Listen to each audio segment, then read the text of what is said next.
在正史中，猛将吕布是如何被杀的？三国时期，英雄辈出，特别是曹操和吕布，一个是雄心壮志的豪杰，一个是武艺超群的猛将。他们之间的最后一场对决，无疑是中国历史上一段无比璀璨的篇章。本期视频，我们就一起走进曹操生擒吕布及陈公台英勇赴死。198年，吕布反叛朝廷，派高顺和张辽发兵小沛，再次攻打刘备。刘备抵挡不住，向曹操求援。曹操派夏侯惇前去支援，但依然不是高顺的对手。9月，高顺等人攻破小沛，再次俘虏了刘备的妻儿。刘备前往许县投靠了曹操，曹操便准备亲率大军前去攻打吕布。可很多将领提出质疑，张绣还未剿灭，舍近求远去攻打吕布是兵家大忌。如果攻打吕布期间，张绣和刘表趁机发难，恐怕难以回军啊。这时，荀攸提出了不同的看法。荀攸，字公达，颍阴郡人，即今天许昌市魏都区人。他是荀彧的堂侄，却比荀彧年长了5岁。通过荀彧的引荐，曹操拜他为汝南太守。有一次，曹操对荀彧和钟繇说道：“荀公达不是平常之人，我若能和他一起商议大事，何愁得不到天下？”自此，荀攸便成为了曹操的军师。荀攸告诉诸将，舍近求远不一定就是兵家大忌。现在张绣必不敢轻举妄动，反而吕布却蠢蠢欲动。他本就是勇猛之人，再与袁术结盟，便可纵横于淮泗之间，久而久之，徐州的豪杰必然依附于他。所以趁他现在初起叛逆，羽翼未丰，应该趁早图谋。曹操听后深以为然，便采用了荀攸的建议。198年9月，曹操亲率大军向徐州进发，刘备也随同出征。吕布得知后与陈宫商议，陈宫对他说：“曹操长途奔袭而来，我们应该趁他疲劳之机，立即出城迎击，必能攻无不克。”可吕布却自信满满地说道：“我们应该等曹操的大军渡河之时再行出击，定能把他们通通淹死在泗水之中。”可就在这个时候，陈登突然发兵，打破了吕布的计划。陈登的广陵太守之职是曹操封的，他上任后就将广陵郡的治所移到了射阳县，即今天江苏省宝应县。他亲率精兵而来，迅速地包围了下邳城。此时他的3个弟弟都在下邳城中，吕布得知后便以他们为筹码，要求陈登撤兵，但被陈登断然拒绝。10月，曹操攻破了彭城，彭城国相侯协被俘虏。之后，曹操继续率军前行，准备趁胜攻打吕布。大军很快就来到了下邳城下。这时，陈宫再给吕布献计，他说：“曹操率军远征，必不能持久。为今之计，将军你率领骑兵屯驻城外，我率领步兵防守城门。如果曹操攻打将军，我就率领步兵攻其后背；如果曹操攻城，将军便可从城外救援。如此一来，过不了多久，曹操的军粮就会耗尽，到时候我们再发起攻击，曹操必败。”吕布听后大喜，便准备按此计策行事。可吕布的妻子知道后，就对吕布说：“曹操以前对待陈宫就像对待婴儿一样照顾，可陈宫依然背叛曹操，投靠了将军。将军你对待陈宫并未超过曹操，而且陈宫与高顺向来不和，你真的打算丢下全城百姓以及孤儿寡母，孤军出征吗？你是否想过，一旦城中发生变故，将军你还能回得来吗？如果曹操拿下下邳城，我还能成为你的妻子吗？”吕布听完惊出一身冷汗，立即放弃了陈宫的建议，准备固守城池。他找来部将许嗣和王凯，派他们向袁术求援。然而袁术却说：“吕布连女儿都不肯送来，我还能相信他是诚意结盟吗？”许嗣说道：“将军难道不知道唇亡齿寒的道理吗？如果吕布被曹操打败，那么曹操下一个要对付的就是将军你了。”袁术觉得也有道理，最后双方达成共识，只要吕布将女儿送来与袁术的儿子成亲，袁术就出兵相救。吕布无奈，只能用棉布将女儿绑在马上，准备亲自送到城外。然而他刚出城门，曹军便万箭齐发，吕布无法突围，只能退回了城里。就这样，曹操的大军攻不进去，吕布没有援军也攻不出来，双方只能在下邳城下对峙，持续了3个月之久。此时曹操的军粮吃紧，只能速战速决，于是便准备引水灌城。然而此项工程极为浩大，将士们疲惫不堪，军中便隐隐有了骚动之声。这让曹操非常的担心，便有了撤军的打算。然而荀攸和郭嘉却力荐曹操，他们认为吕布有勇无谋，而且锐气已失，成功虽有智谋，却生性迟缓。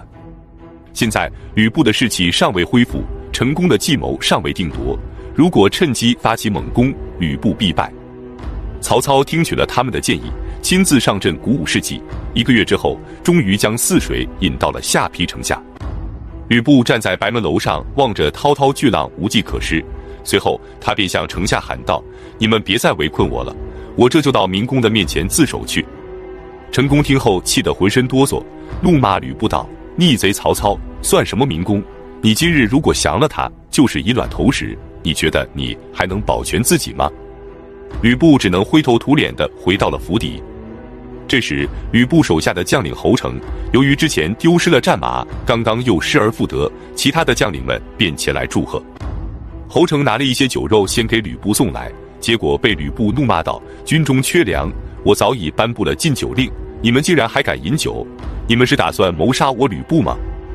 侯成吓得不敢说话，连忙退了出来。回来后他就惶恐不安，担心吕布杀他立威，于是就秘密联系给他祝贺的将领，准备反叛吕布。199年2月7日，侯成联合宋宪和魏续活捉了陈宫和高顺，之后立即率众出城投降了曹操。吕布得知后，知道大势已去，他站在白门楼上看着曹军的大营，对旁边的侍卫凄凉地说道：“你们把我的脑袋割下来送给曹操吧。”侍卫听后面面相觑，都不敢动。吕布见状，对众人说道：“陈宫和高顺是我的左膀右臂，他们已经不在了，我还怎么和曹操继续争斗？干脆我们也投降了吧。”说完，他率众打开城门，向曹操投降。吕布被绑到曹操面前的时候，看到了曹操身边的刘备，于是他对刘备说：“玄德贤弟是曹公的座上宾，而我现在是曹公的俘虏，绳子绑得实在是太紧了，你就不打算替我说说好话吗？”曹操笑着说：“捆绑恶虎，怎能不绑紧一点呢？”吕布便对曹操说：“曹公既然已经得到了我，以后由我率领骑兵，曹公率领步兵，还愁天下不能安定吗？”曹操听后颇为心动，便准备给他松绑。这时刘备慢悠悠地对曹操说道：“曹公可不要忘了丁原和董卓是怎么死的。”曹操听后一惊，立即改变了主意。吕布大骂刘备：“你这个大耳贼，我们结为了兄弟，你就如此对我吗？”刘备冷笑道：“我倒想问问你这个三姓家奴，当年你被曹公打败，是我好心收留了你，你却2次捉拿我的家眷，你还有脸提结拜兄弟啊？”这时曹操走到了陈宫的面前，对陈宫说：“公台自认智谋过人，现在觉得怎么样呢？”陈宫满脸骄傲，指着吕布说：“如果不是他不听我计谋，你未必能捉得住我。”曹操问道：“你今日就要赴难了，老母亲该如何安排呢？”陈宫回答说：“我听说以孝治天下的人不会杀害别人的亲人，老母亲的存亡决定权在于明公，不在于我。”曹操又问：“那你的妻儿怎么办呢？”陈宫说：“妻儿的存亡也在于明公，如果你没什么可问的，那就请将我处死吧。”说完，他不等曹操的回复，快步走出军帐，等候行刑。曹操流着眼泪为陈宫送行，可陈宫至死也不愿回头看他一眼。最终，陈宫、吕布、高顺全部被杀，首级砍下来送往许县张公，然后下葬。之后，曹操把陈宫的母亲接来，为他养老送终，并给陈宫的女儿安排了出嫁，对待陈宫的家人比当初更加厚重。最后，吕布军中的陈纪及其儿子陈群、袁焕、张辽、臧霸等人全都归顺了曹操，吕布的势力从此彻底消亡。本期视频就到这里，感谢观看，下期再见。上期讲到199年2月7日，吕布被曹操处死，至此曹操控制了兖州和徐州以及豫州淮河以北的广大地区，势力仅次于袁绍。袁绍名义上控制着4州之地，但实际上太行山一带的黑山军尚未剿灭，滨州的部分地区被南匈奴和胡人控制着，特别是幽州的公孙瓒，一直是袁绍的心腹大患。本期视频，我们就一起走进袁绍与公孙瓒决战及袁术呕血而亡。195年，接连失利的公孙瓒驻守于易县，即今天的河北省雄县西北。他在易县的外围挖了10道壕沟，城内筑起5、6丈的高台，在这些高台上建有房屋。他自己则居住在中间高达10丈的台楼上，以铁做门。身边只有侍奉他的机械，来往书信都需要用绳索吊上来吊下去，几乎过着与世隔绝的生活。由于城内储藏的粮草甚多，防守又很严密，所以袁绍派遣部将攻打了数年，就是打不下来。于是袁绍便给公孙瓒写信，希望他能放下旧怨，与自己和解。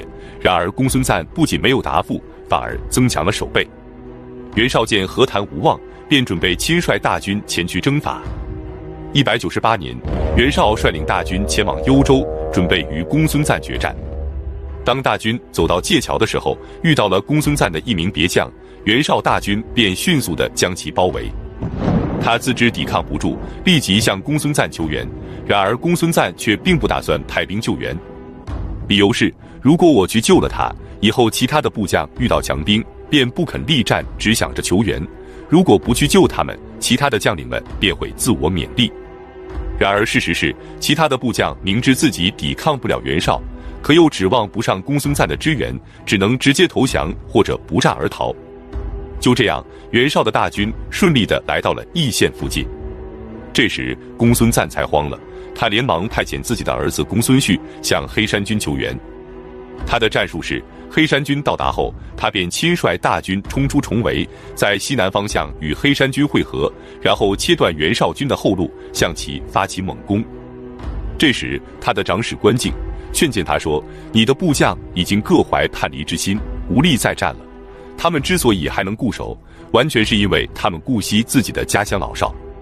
如果将军能够持久坚守，袁绍自会退兵，四方的军队也一定可以会合。但是如果将军离开易县，军心必然涣散，易县的覆灭也就指日可待了。一旦易县的根基丧失，将军就只能流落荒野，到时候还如何成就大业呢？”公孙瓒听后，只能无奈地改变了战术，决定固守易县。199年春，黑山军的首领张燕率领着10万大军，兵分3路向易县而来。这时公孙瓒做了个梦，他梦见蓟县竟然崩塌，一片混乱。醒来后，他觉得寓意不是太好，心里非常恐慌，于是他连忙给公孙旭写了一封密信。他说：“现在的形势非常紧迫，易县危在旦夕，你务必告诉张燕，让他派遣5000铁骑，火速赶往北边的低洼之处，到达后点火为号，我将从城内杀出，然后我们便可与袁绍决一死战了。要不然，我死之后，天下虽大，却不会有你的立足之地。”信写好之后，他派了一个名叫文泽的部将出城送信，然而却被袁绍的巡逻兵给俘虏了。袁绍看完信后，找来田丰商议，田丰便建议袁绍将计就计。袁绍立即派遣精兵前往公孙瓒所说的低洼之处，到了晚上，他们点起火把向公孙瓒示意。公孙瓒以为黑山军已经到达，于是立即亲率大军出城。结果当他到达袁绍大营的时候，突然伏兵四起，全都是袁绍的大军，没有任何黑山军的踪迹。公孙瓒这才发现上当了，连忙带领着残兵败将退回了城里。袁绍见公孙瓒龟缩在城里不出，立即派兵挖掘地道，一直挖到了城楼底下，然后用柱子顶起楼基，等下面的土被挖空后，用火烧毁支柱，楼台便随之崩塌，大军顺利地进入了易城。公孙瓒见满城火光，一片哀嚎，自知败局已定。他勒死了自己的姐妹和妻儿，然后引火自焚而死。袁绍的士兵们冲上去斩下了他的首级。公孙瓒死后，他的长史关敬悔恨自己的计谋落空，导致公孙瓒战败而死，于是他独自奔向袁绍的大军，悲壮而死。随后袁绍将公孙瓒和关敬的首级一起送往许县，交给了汉献帝。至此，公孙瓒的势力彻底消亡，袁绍兼并了他的队伍，顺利地占据了幽州。就在这时，袁术给他写来了一封信，希望把帝号让给他。这是怎么回事呢？自从曹操上次亲征袁术之后，袁术损兵折将，众叛亲离，导致元气大伤，过起了颠沛流离的生活。然而就在这一年，江淮地区爆发了旱灾，百姓流离失所，饿殍遍野，饥荒之中甚至出现了人吃人的现象。袁术的大军也处于饥寒交迫的状态。为了应付困境，袁术拨了10万斛军粮，让沛国国相舒绍负责发放，结果舒绍却把军粮全都发给了灾民。袁术得知后大怒，立即将舒绍绑来，准备处死。他怒问舒绍：“你为何要这么做？”舒绍从容地说道：“我知道自己一定会死，所以我宁愿牺牲我一人，也要拯救万千百姓于水火之中。”袁术听后深受感动，立即下马拉着他的手说：“你就只想着让自己享有天下的美名，而不愿意与我共同分享吗？”最终他无奈地释放了舒绍，虽然保留了自己的虚名，可军粮的问题依然没办法解决。199年4月，他决定烧毁寿春的宫殿，前往黔山去投靠部将陈兰和雷伯，没想到雷伯却拒绝接收他。没有了军粮，也没有人接济，将士们便纷纷逃散，各奔东西而去。走投无路的袁术知道自己大势已去，可他毕竟是称了帝的天子，唯一放不下的就是他的帝号。思索再三之后，他决定将帝号让给自己的弟弟袁绍。他给袁绍写信说：“天命离开汉室久矣，如今豪杰并起，如同战国七雄无二。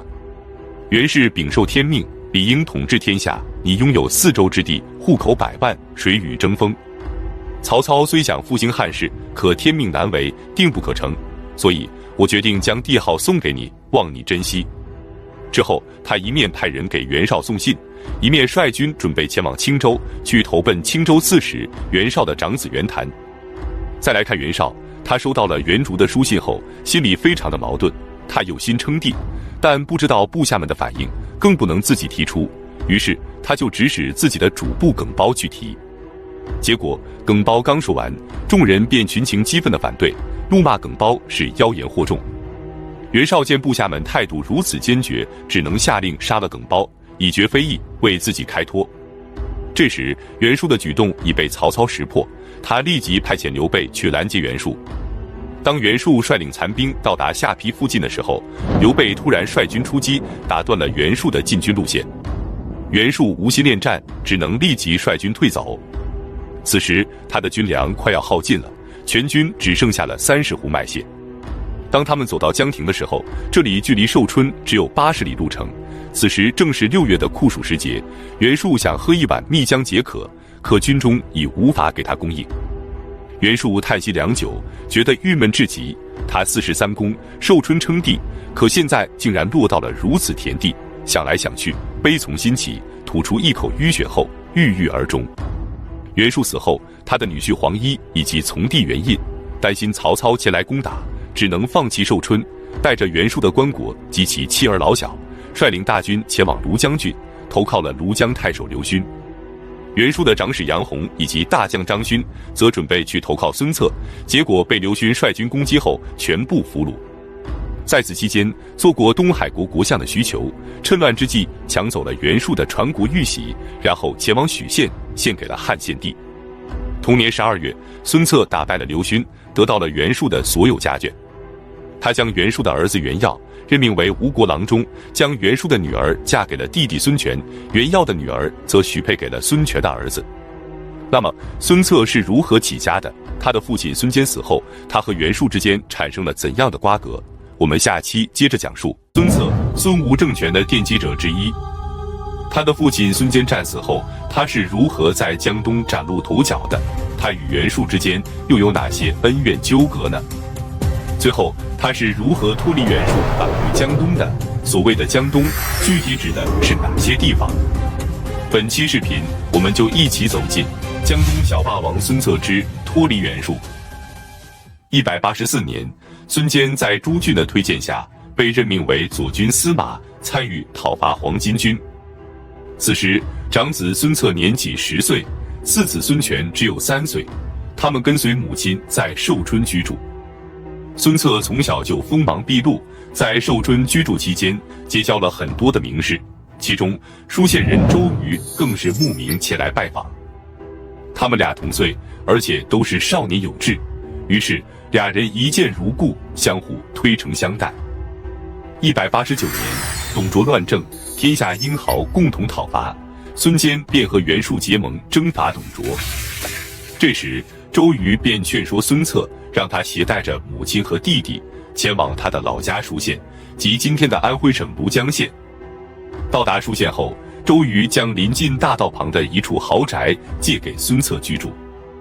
192年，孙坚奉袁术之命前去攻打刘表，刘表派黄祖连夜出城召集救兵，但依然不是孙坚的对手，黄祖无奈，只能逃往县山。孙坚紧追不放，结果在追击途中被刘建射中，不幸身亡，享年37岁。这一年，孙策18岁，孙权11岁。之后，孙坚被安葬在曲阿，即今天江苏省丹阳市。孙策及其家人则迁到江都居住，即今天的江苏省扬州市。到达这里后，他决定去拜访广陵名士张宏。孙策问他，如今汉室衰微，天下英雄却拥兵自重，不能扶危接乱。先父与袁术共破董卓，然而功业未成，就被黄祖所害。我打算让袁术归还先父的旧部，然后跟随舅舅在丹阳募兵，之后为父报仇，并成为朝廷的外藩，你觉得如何？张宏当时正在抚母丧，就敷衍说，我腹中空空，毫无建树，没办法给你好的建议。孙策听后并不打算放弃，继续说道，你高明远扬，是远近皆知的，现在只有你能给我建议，可你为何不能给我指点迷津，辜负了你高山般的名望呢？说完，他眼泪纵横，满目激昂。张宏被孙策的执着感动，这才对孙策说，你如果能得到袁术的兵马，然后转投丹阳，以此为据点，再拿下吴郡和会稽郡，则荆州和扬州可得其一，那么你的大仇必定可报。之后东据长江，恩威并施，则功业可成。孙策听完豪情顿起，激动地对张宏说道，我们的想法基本相同，既然如此，我即日便离开江都，前往寿春，如果能将老母亲托付给你，那我就没有后顾之忧了。张宏见孙策如此信任他，便拱手说道，你既然如此信任我，那我便决定出山，从此受你差遣。孙策感激涕零地告别了张宏，只身前往寿春。193年，孙策来到寿春，见到了袁术。他哭着对袁术说，我父亲与将军结盟，然而功业未成，却不幸遇难。我怀着父亲的救恩，想依附于你，希望你能把父亲的旧部交给我来统领。袁术观察着孙策的言谈举止，发现此人年纪轻轻，却能屈能伸，是个堪称大任的人。但是把他父亲的旧部归还给他，还是心有不甘。于是他便对孙策说，我已经任命了你的舅父吴景为丹阳太守，你的堂兄孙贲为都尉，丹阳郡是个出产精兵的地方，你可以去投奔他们，然后自己招兵买马，拉起一支队伍。面对袁术的搪塞，孙策只能无奈地放弃，再次返回了江都。回来后，他带着母亲和弟弟前往曲阿，投奔了舅舅吴景。在吴景的支持下，他很快就招募了数百人。这是孙策第一次有了自己的部众。然而好景不长，正当他意气风发，准备成就一番事业的时候，活跃在丹阳泾县附近的山岳首领祖郎率军突袭了孙策。他刚招募到的几百人几乎被全歼，孙策也差点被杀。就这样，刚刚看到的希望再次破灭，万般无奈之下，他只好再次前往寿春去拜见袁术。袁术见孙坚浑身是伤，却一脸坚毅，不禁被他的勇气打动，对他顿生好感。于是袁术决定从孙坚旧部里挑出1000多人，交给孙策统领，并且向朝廷举荐他为怀义校尉。从此孙策便成为了袁术属下的将领。他在军中的威望甚高，就连乔蕤和张勋等袁术的爱将都对孙策极为敬重。袁术不禁感叹道，如果我能有孙郎这样的儿子，死而无憾了。有一天，孙策部下的一名骑兵犯法，因为害怕治罪，就逃进了袁术的军营。孙策派人直接冲进了袁术的军营去抓捕，将这名骑兵斩首之后，孙策才向袁术赔礼请罪。袁术见他治兵有方，并不计较。从此之后，诸将对他更加的敬畏，袁术也非常看好他，并且许诺孙策要任命他为9将军太守。然而，等到真正任命的时候，袁术却选择了他的亲信丹阳人陈纪，这让孙策非常的失望。为了弥补孙策，袁术打算任命他为庐将军太守。当时的庐江太守是陆康，袁术准备攻打徐州的时候，向他索要3万斛军粮，却被陆康给拒绝了。于是袁术大怒，立即派孙策前去攻打，只要能打败陆康，庐江太守就是孙策的了。孙策本来就对陆康没什么好感，之前他曾拜访过陆康，可陆康看不起他，只打发了个主簿出来接待他，这让孙策非常的恼怒。因此他毫不手软，立即率军拿下了庐江郡，接着他就等待庐江太守的任命了。然而让孙策万万没想到的是，袁术再次失言，将自己的部下刘勋任命为庐江太守。可即使这样，孙策也只能忍着。194年，朝廷为了打击袁术，任命刘繇为扬州刺史。扬州的治所在寿春，可被袁术占据着，因此在孙策的舅舅吴景和堂兄孙贲的协助下，刘繇将治所设在了曲阿。刘繇明白扬州一直是袁术的地盘，他的到来袁术肯定不会善罢甘休，因此他们之间必有一战。虽然吴景和孙贲帮助了他，但刘繇并不信任他俩，因为吴景和孙贲都是袁术任命的。刘繇担心他俩与袁术合谋吞并自己，于是就逼迫他们前往溧阳屯守。溧阳即今天的安徽省和县。同时他派部下樊能和于弥驻扎在横江津，张英驻扎在当利口，共同抵御袁术。袁术则任命自己的部下惠渠为扬州刺史，任命吴景为督军中郎将，让他和孙贲一起率军攻打张英。然而双方激战了1年多，未分胜负。这时吴郡的都尉朱治是孙坚之前的部下，他给孙策建议说，你与其给袁术卖命，还不如返回江东，成就一番自己的事业。孙策早就有这个打算了，可是要想率军返回江东，需要袁术同意并授予兵权，如何才能说服袁术呢？朱治说，刘繇现在是袁术的心头大患，他们双方已经交战1年有余，并未分出胜负。只要你主动请求出兵刘繇，袁术定能同意。只要你到了江东，他就没办法控制你了。孙策听后非常高兴，立即去向袁术请命。他对袁术说，之前我家对江东百姓多有恩义，如果让我带兵去支援舅舅吴景，定能攻下横江津，之后我们就可以在当地招募到3万士兵。到那个时候，我便可以率领大军帮助将军平定天下，希望将军准许。袁术听后看着孙策，他曾几次忽悠孙策，孙策肯定对自己不满，所以他猜到了孙策此行的目的。但是他觉得刘繇占据着曲阿，王朗占据着会稽郡，他们都不是平庸之辈，就算让他回到江东，他也不是刘繇和王朗的对手。想到这里，袁术假装慷慨地答应了孙策的请求，并且表奏朝廷，任命孙策为折冲校尉，代理舔寇将军。然而等到出兵的时候，却只给孙策配备了士卒1000多人，战马几十匹，另外就是宾客中愿意跟随孙策前往的几百人。虽然人数不多，但孙策非常高兴，他终于要离开袁术，去江东发展自己的势力了。那么江东指的是哪里呢？长江从九江到南京的这一段变成了东北走向，因此将长江以东的地区称之为江东。